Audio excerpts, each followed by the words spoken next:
We got trades, we got injuries to break down, so we are going to start off with Jamar Chase. This is from CBS Sports.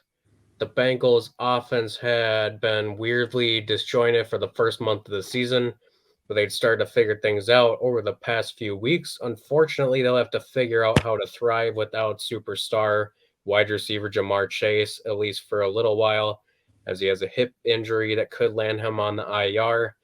The injury is not believed to be a season ender, nor is it to require surgery, but Chase could be out until close to the start of the fantasy playoffs as a result of it. And it comes an especially bad time for him as Chase had 15 catches for 262 yards and 4 touchdowns over the past 2 games. So that article by Chris Towers on CBS Sports, just the first couple paragraphs of it. So let's get into this discussion here. How are the Bengals going to fill the void of Jamar Chase? Now I know they got T. Higgins. They got Tyler Boyd. Tyler Boyd was an absolute monster this past week. What are your guys' thoughts? I think they can get it done without him. I mean, like you said, Tyler Boyd's been an absolute monster. And it's not just been last week, it's been multiple weeks. I actually think Hayden Hurst is going to fill a decent gap in that offense. I think he might establish himself, finally get a good place in an offense. I How think he does he should establish too. himself, though? I just think Well, they'll look more his way and kind of like a backup plan if the play dies. But do you think they don't already look at him as a safety blanket like most teams do? Not really. I mean, he only gets a few targets per game. here's how I would use it though. It's so instead of just like treating him like he's the tight end, what you might have to do is you might have to either start going to either like more 12 personnel type stuff, or if you're gonna try to still run like 11 personnel, you might have to like spread them out as a receiver. I think this also opens up more opportunities in the passing game for the running backs. I'm sure they're also going to rely heavily on the run game, but I mean, the Bengals are in a really good position. Not every team, like, look at the Ravens. The Ravens barely have a solid number one. So then you got the Bengals who have like 3 guys. Um, 2 of them are capable of being number ones on most teams. Could maybe argue a third, but I think they've done a good job building their receiving core up to this point and the rest of their offense. So I mean, there's ways to do it. It's going to be a little bit tougher because then you don't rely on Chase as much of taking double teams on and just getting open. So, yes, he's the number one receiver on that team, and he is leading the team in receiving yards. According to ESPN, he is 605 on the season right now with 6 TDs. But Tyler Boyd and T. Higgins both have exactly 455 yards. And Boyd has 3 touchdowns and Higgins has 2. Hurst is 4th on the team with 226 yards receiving and 2 TDs. Honestly, I think, yeah, they lost their number one receiver, but how much is it really going to hurt them? Because it kind of seems like they're using their wide receivers like evenly throughout the game. 228 yards, that's pretty good for a tight end nowadays, especially through 7 games. I mean, yeah, his production will probably spike a little bit more. They'll probably use him a little bit more. But I don't know. I don't know if the Bengals. So the Bengals are already kind of just hanging on the ledge of whether they're actually going to go the playoffs or not. They still could win the division. They could end up as a wild card team. I mean, pretty much the entire AFC, with the exception of the 1 and 2 seeds, are wide open. So I think the Bengals will still be just fine without them, but Right. it's going to take a little bit of creativity from Zach Taylor and the offensive staff to see what they can do. Now, do they really need to win this game? Let's see, who are they playing this week? They're playing in Cleveland. Oh yeah, they have to win the game. I believe it's a primetime game. I'm not quite sure. It's a divisional game. Did Cincinnati have a bye week last week? I'm pretty sure they're. No, they did not. No, they So didn't. they must. They're playing be, Monday night. They 3-4 right now. Oh, 4-3. 4 Yeah. and 3. So this game is really important for them to win, especially considering it's against the Browns. Mm-hmm. I mean, the Browns are a team that's kind of middling until they get Deshaun Watson back. Who knows if there'll be something even more once they do get him back. But I'd like to see the Bengals win this weekend or Monday night, I guess that would be. And I'd like to see them get back in the race and maybe get first place again. That'd be nice. All right. I'm going to bring up something controversial. Yep. Let's Do hear you it. guys think if, let's say, Justin Jefferson never made it to the NFL for whatever reason, do you think Jamar Chase would be looked at as a top 5 wide receiver? I think he already is. Let's see here. So I'll do you one better. Does Jamar Chase have as crazy a production at LSU if Justin Jefferson isn't there? Of course. Well, here's my reasoning why. So let me make sure that I have the stats here to back it up. All right. But I believe once Jefferson left, Chase's stats fell off. So that one year they had Terrace Marshall, Justin Jefferson, obviously Jamar Chase, Thaddeus Moss. The internet is not really helping me out. Well, Here, let me just put it college this way. stats. He did lose the starting quarterback, Joe Burrow. Yeah, that's So valid. I think that's a big part of it. I mean, I how think- else can you argue that? I think there's a good case so that, he may not have been as productive if he wasn't in such like a Ferrari of an offense. I mean, he had a bunch of guys around him who were helping him out. Oh, yeah, that's right. He sat out all of 2020. So his freshman year, 20 touchdowns. Oh, that's a lot. 1,780 yards on 84 catches. His freshman year, though, he had 313 yards. So him with Jefferson, of course, part of it's just, he was emerging. But I think that was a really good pairing. And yeah, I don't know. I mean, you can probably say that about a lot of these guys. There's pretty few guys out there that they basically on their own just kind of did everything in college. Yeah, that's an interesting thought. He sat 2020. Yeah, I didn't know that. I think a lot of players, well, in Jamar Chase's case, he just didn't want to get hurt. He thought it was stupid to show up. But some players sat out because they were scared of getting sick. Some sat out just because they were getting ready for the draft. He basically Nick Bosa his way to the NFL. If anybody knows Me, that. honestly, I don't see him as top 5. I really don't. And can make a list pretty easily of people I find above him. Mm-hmm. Like Kupp, Adams, Jefferson, Diggs, Tyreek Hill. I might actually Still put put AJ top Brown on 5. that list now. Yeah. We should do that this offseason. We got to make a list of our top receivers. But it's like everybody was so quick to throw him in their top 5. They're like, oh, this is pretty much Justin Jefferson without saying it. So then they just threw him into their top 5 without even questioning it. I see what you're saying. So basically what you're saying is people think that him and Jefferson are basically identical players. Yeah. I don't think so. People like Jamar Chase's body a little bit more. See, that's the weird part is I don't think they're similar receivers at all. I think No. they definitely have their own games. I mean, Jefferson's big thing in college was he came out of the slot a lot. But Yeah. I mean, they're two different receivers. I think Jefferson has more versatility to his game versus Chase. He's a deep threat guy. Chase, I'd rather have Chase as my number 1 wide receiver. Why? Interesting take. Oh, okay. If you're throwing a one-on-one deep ball, who would you rather have, Justin Jefferson? Justin or Jamar Jefferson. Chase? How? Why? 1,000%.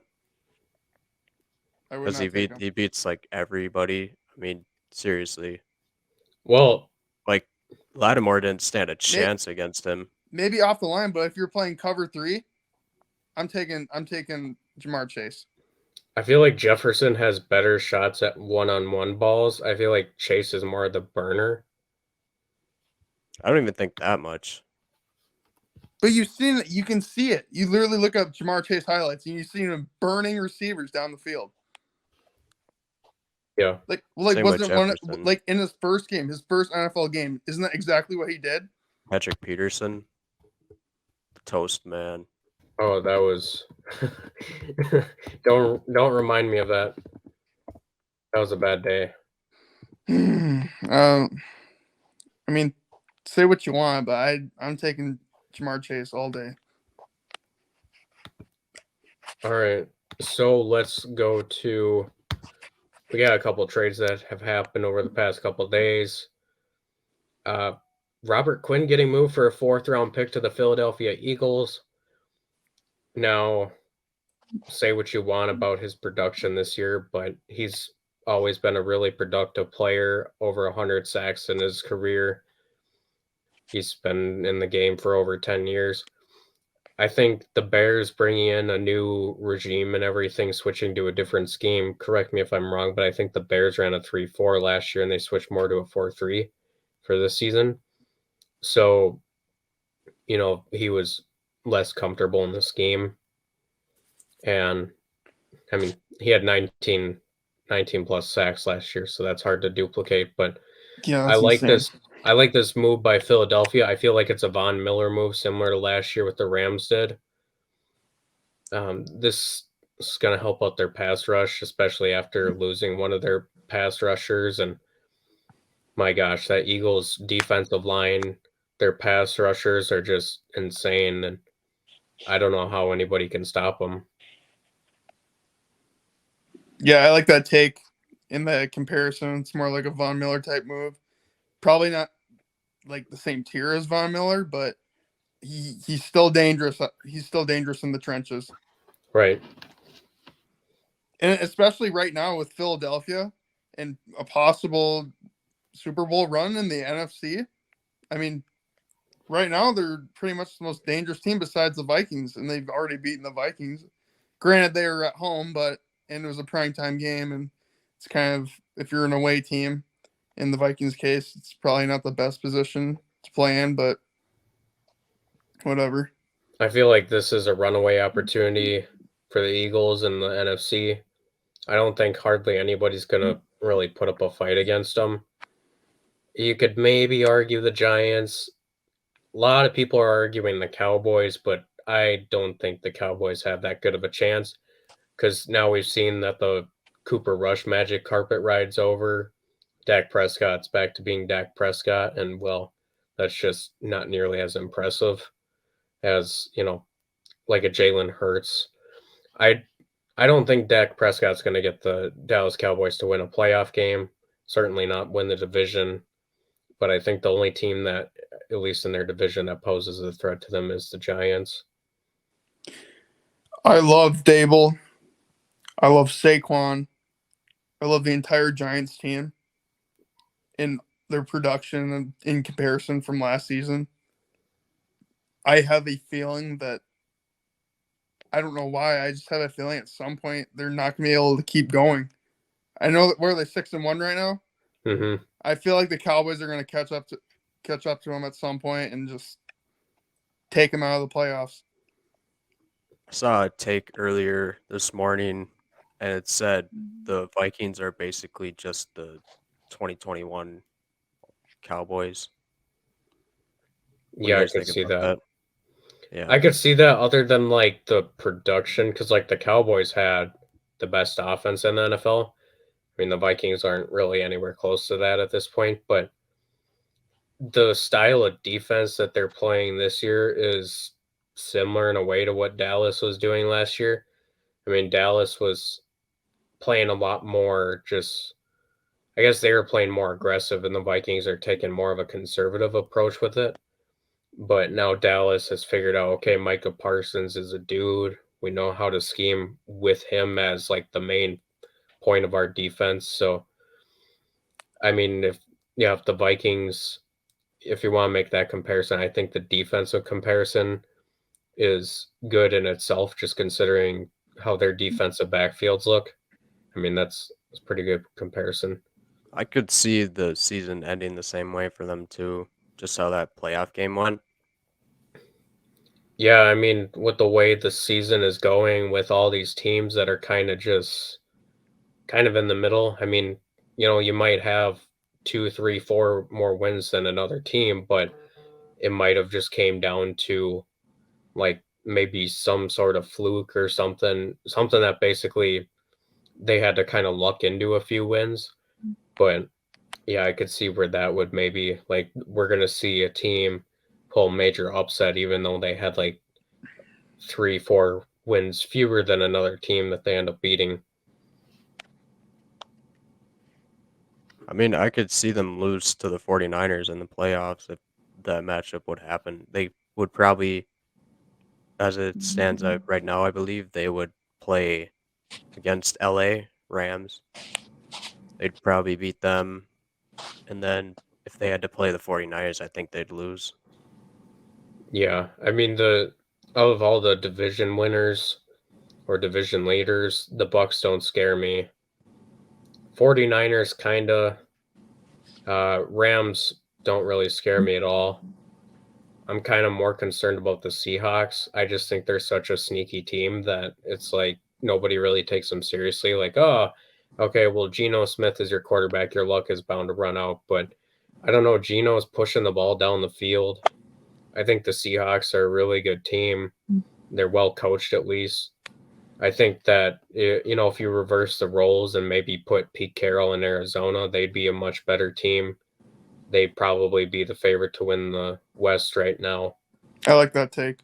But it's just so weird because like the Cardinals, they have the better roster, or at least that's how we've viewed it coming into the season. But it's different that Seattle is able to have this kind of success with their roster and everything. And I really got to hand it over to Pete Carroll. Yeah, creativity can take a team a long way, Yeah, especially if you feel like you have limited options. Yeah, I mean, like the idea of running the ball and playing defense had kind of died out from basically the end of 2017 through last season, but now this year it seems like okay, we're kind of going back to that, and that's what Pete Carroll loves to do. He loves to run the ball, play defense, and that's how he made it to the Super Bowl 2 times with the Seahawks. Mm-hmm. Imagine it's when's the Super Bowl? Like 4 months?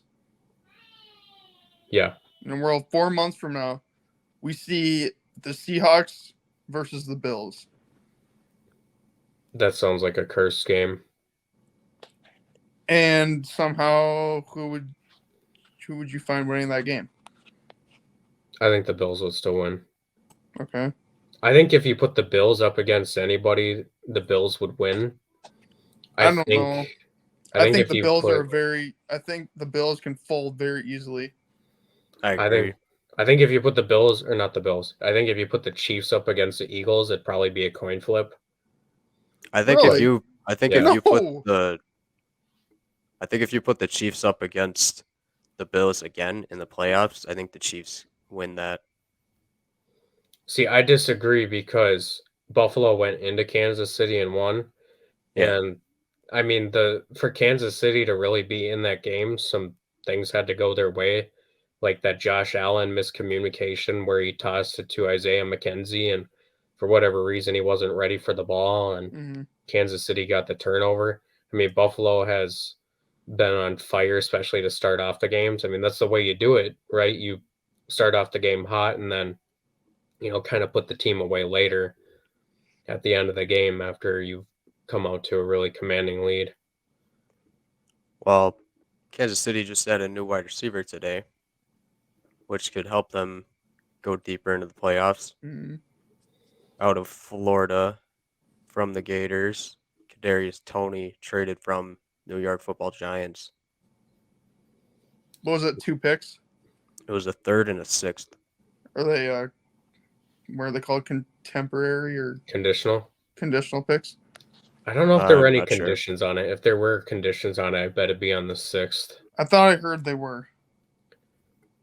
Could be. I'll have to look into them more. Okay. But either way, that's a good, in my opinion, that's a good trade for all three parties involved. The three parties being the Giants, Toney himself, and then the Chiefs.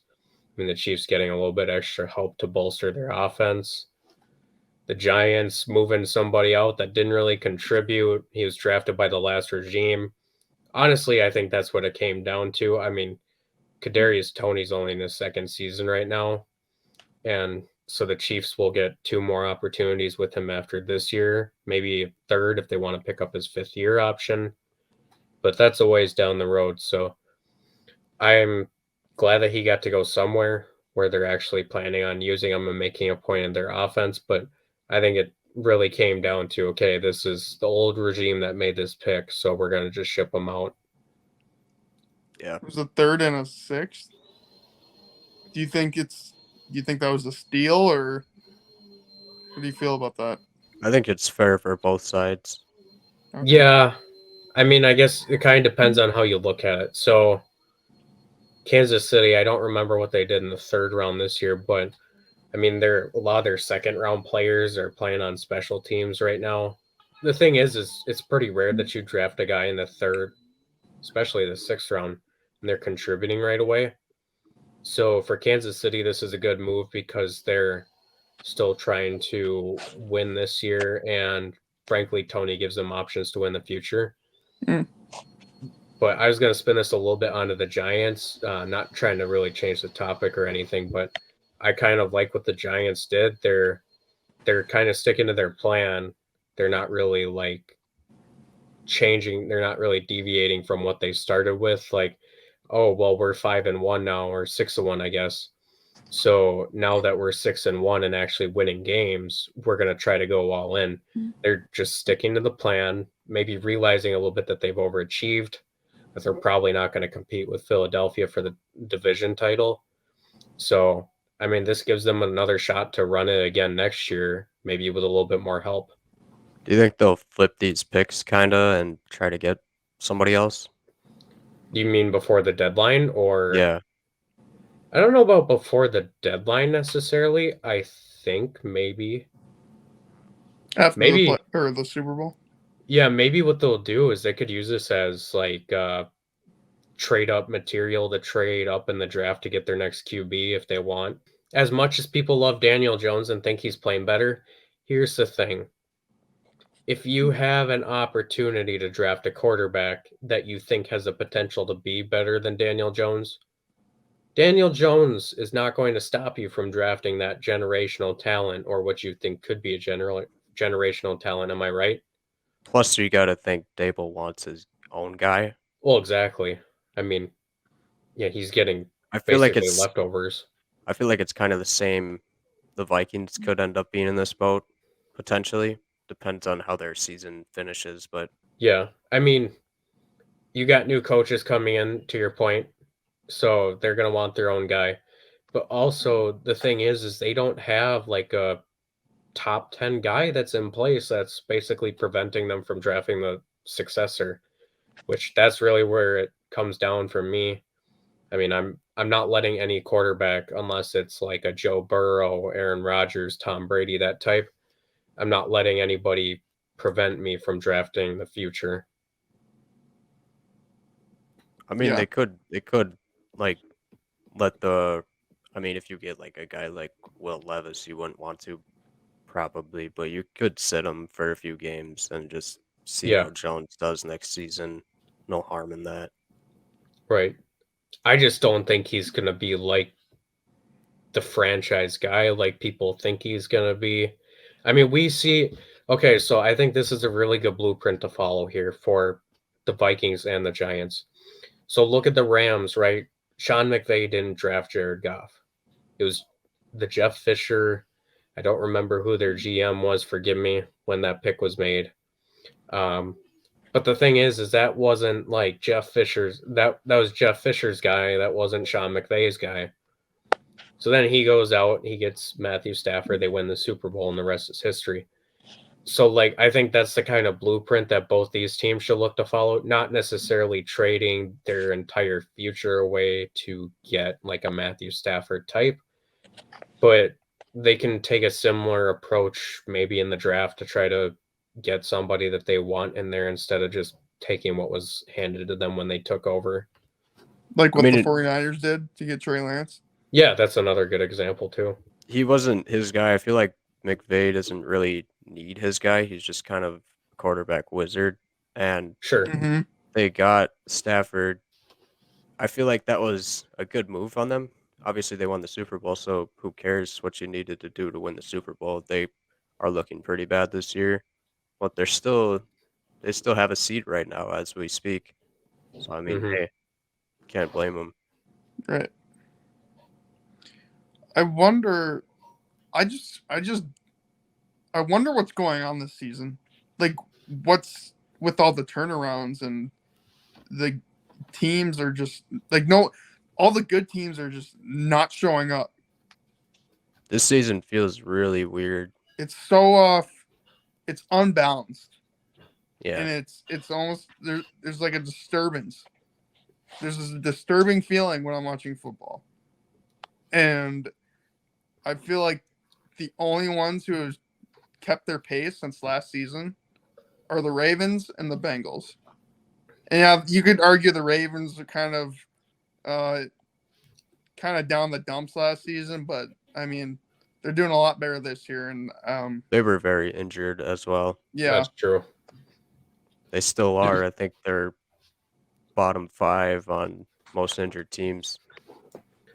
Here's the reasoning why I think maybe like we're seeing offense becoming less of a factor as of right now. I mean, could totally change by next season.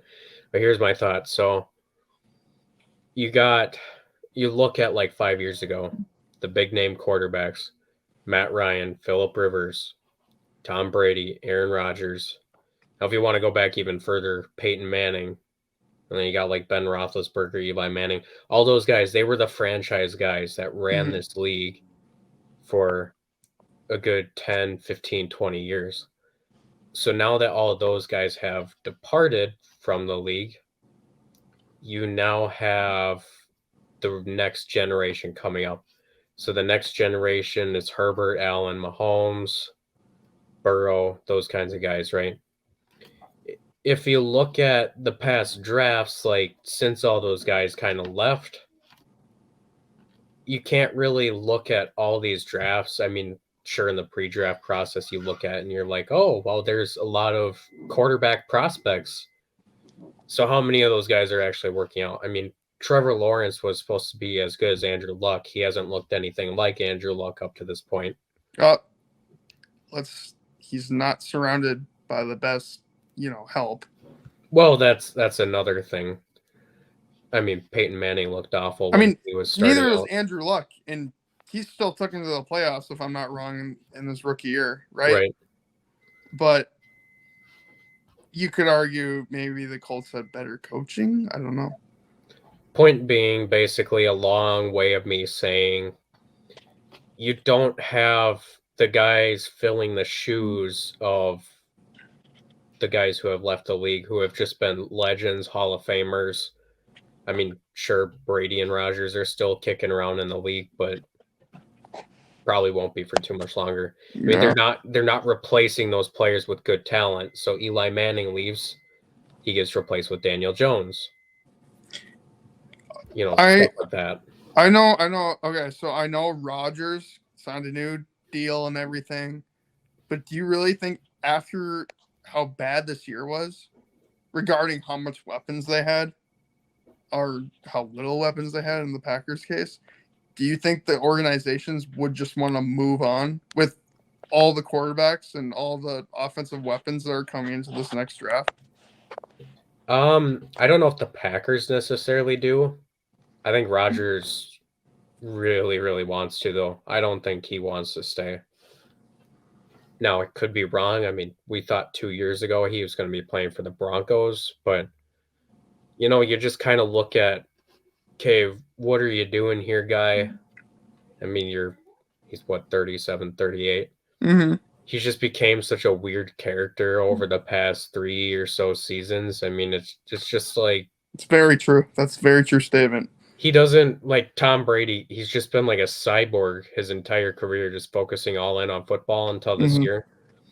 Aaron Rodgers, now he hasn't really been that guy. So when you're not really like focused all in on that, on like your team and everything, I feel like that's where you get away, and that's what determines who's still elite and who's not. Yeah, it's a weird situation when you're talking about Aaron Rodgers because during the offseason, he's nowhere to be seen. He's Right. not in the training room or anywhere. He's always out of country or out of state, or he's always doing something to enjoy himself. I mean, which he should do, but there comes a time where you need to start buckling up and preparing for the upcoming season if you're serious about taking this to the next level. Especially if you've been so close the past 4 years. That's what's so weird. It's like they've been on the doorstep of the Super Bowl, like you said, several years in a row now. It's like they just been knocking to get in. Roger Goodell's like, sorry, no one's home. See, I think okay, so this is where That's it's kind of kind a of weird analogy, but if you think about it, it's pretty yeah. much what's been happening. Well, it's kind of like so if he's been that close, like I know Tom Brady has all the wins and stuff, but for a while there, people thought that Rodgers was maybe the GOAT himself. If Rodgers wins like 2 more Super Bowls, he's probably considered either the greatest or probably second of all time. So, like, does that just not matter to him? I'm I wondering don't if know. it doesn't. I mean, a lot of people hate on him, but he's won a Super Bowl. Like, Right. how many people With a could say that? super stacked team. But he's won a Super Bowl. Yeah, that's Like, a valid point though. I He's mean, won one Super Bowl with a very stacked team. yeah, one Super Bowl. Think how many people never win a Super Bowl. He's won one, okay, I and can people hate on him for just winning one. let Yes, me if Tom Brady if he had like three, people would probably still say stuff. But I mean, he's won a Super Bowl. Mm-hmm. let me mediate here between what both of you were saying. So Riley, I totally get what you're saying. And Braden, I totally get what you're saying. So Riley, you're saying he's won one Super Bowl. Why do people go on to play in the NFL? The Well, ultimate goal is to win a Super not Bowl, right? essentially. I mean, Well, I mean, there's people that are in it for money, but that's just like the read the sentence. He's won a Super Bowl, and right, people hate on him for just being one. right. I mean, that's not something that a lot of people can say. And so then, you're saying Rodgers has won a Super Bowl. He's done the big thing. And Yeah. then Braden, and I think I'm kind of swaying this way a little bit too, is okay, I've won one Super Bowl, but how can I get to the next one? Yes, you need to make it to the next level. For how long you've been in the league, and how long, especially for the past couple of years, how long you've been this close to making it, whether that was your decision or not. I mean, you could arguably talk about the COVID year where they decided to kick the field goal and it wasn't his decision. But maybe it just doesn't matter to him anymore. I mean, so like you're saying, it's not his decision to kick that field goal. Mm-hmm. It could have became his decision. Right. Because that's the thing. Like Tom Brady, like the past few years, Bruce Arians says, Yup. Tom, we're gonna kick the field goal. Was And that he's Rodgers' first year? I think it was his second. I think no, 2019 it was was his before his first. first year. I think it was his first. That could have and been it.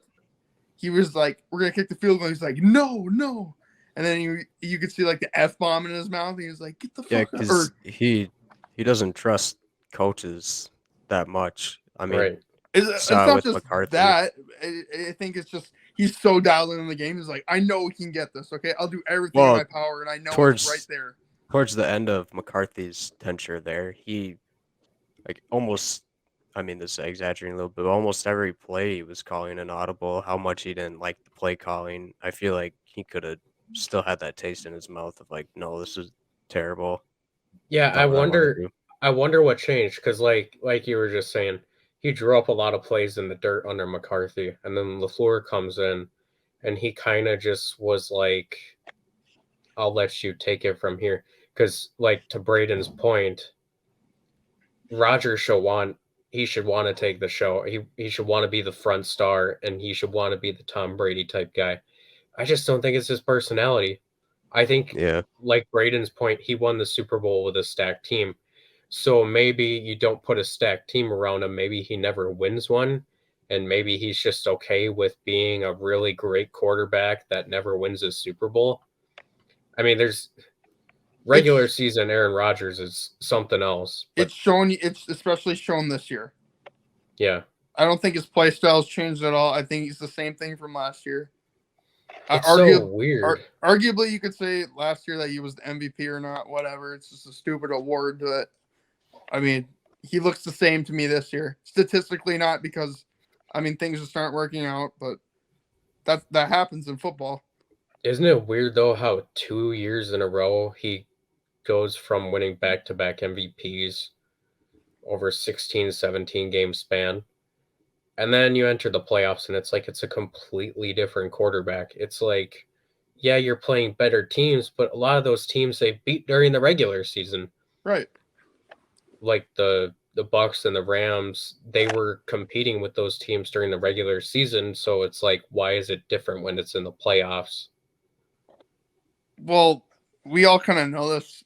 Connor, you said you're not worried about the Bucks. Well, neither am I, and they barely beat the Bucks. Now, Right. they did play in Tampa Bay away, so and I think it was the last couple of times they played in Tampa Bay. I'm just thinking about that COVID year when Green Bay traveled to Tampa Bay and he almost threw 2 pick sixes back-to-back plays. But I don't know. I think they're in comparison. I think they're very identical teams, and they're on a downfall right now, whether or not the QBs perform well. Yeah. Not much debate there. So thanks everyone for checking out the BCR football podcast here on YouTube or Spotify or Apple, basically anywhere you can get your podcasts. We'd appreciate if you rated us, left a like if you'd like to, comment, share, and tell someone you know. We're also on TikTok, so see you guys later.